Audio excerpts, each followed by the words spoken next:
ये सिर्फ संगमरमर की इमारत नहीं, ये एक सम्राट के अमर प्रेम की निशानी है।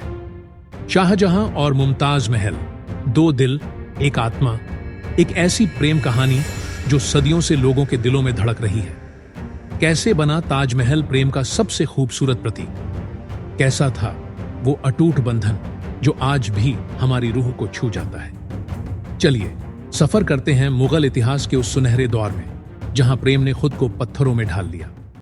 शाहजहां, जिनका असली नाम खुर्रम था, मुगल सम्राट जहांगीर के पुत्र थे। वह बचपन से ही तेजस्वी, बुद्धिमान और कला प्रेमी थे। एक दिन आगरा के बाजार में उनकी मुलाकात अर्जुमंद बानो बेगम से हुई। शाहजहां पहली ही नजर में अर्जुमंद की सुंदरता और बुद्धिमत्ता पर मोहित हो गए। 1612 में दोनों का विवाह हुआ और अर्जुमंद को मुमताज महल की उपाधि मिली। मुमताज महल केवल एक पत्नी ही नहीं, शाहजहां की सबसे बड़ी प्रेरणा भी थीं।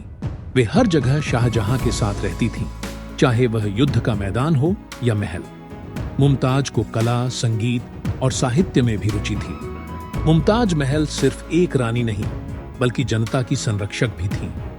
उन्होंने अनाथों के लिए धर्मशालाएं बनवाईं और महिलाओं के अधिकारों की रक्षा की।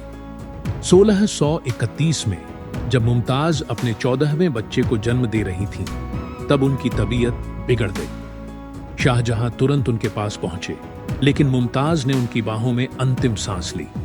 शाहजहां ने अपनी प्रिय पत्नी की याद में दुनिया का सबसे खूबसूरत मकबरा बनवाने की ठानी। 22 वर्षों तक हजारों कारीगरों ने दिन रात मेहनत की। 1653 में ताजमहल बनकर तैयार हुआ और यह प्रेम की सबसे बड़ी निशानी बना। बुढ़ापे में शाहजहां को उनके बेटे औरंगजेब ने आगरा के किले में कैद कर दिया। 1666 में उनकी मृत्यु हुई और उन्हें मुमताज महल के पास ताजमहल में दफनाया गया। आज ताजमहल प्रेम का सबसे बड़ा प्रतीक माना जाता है। हर साल लाखों लोग इसे देखने आते हैं और इस अमर प्रेम कहानी को याद करते हैं। सच्चा प्रेम कभी खत्म नहीं होता, वह समय की सीमाओं से परे होता है।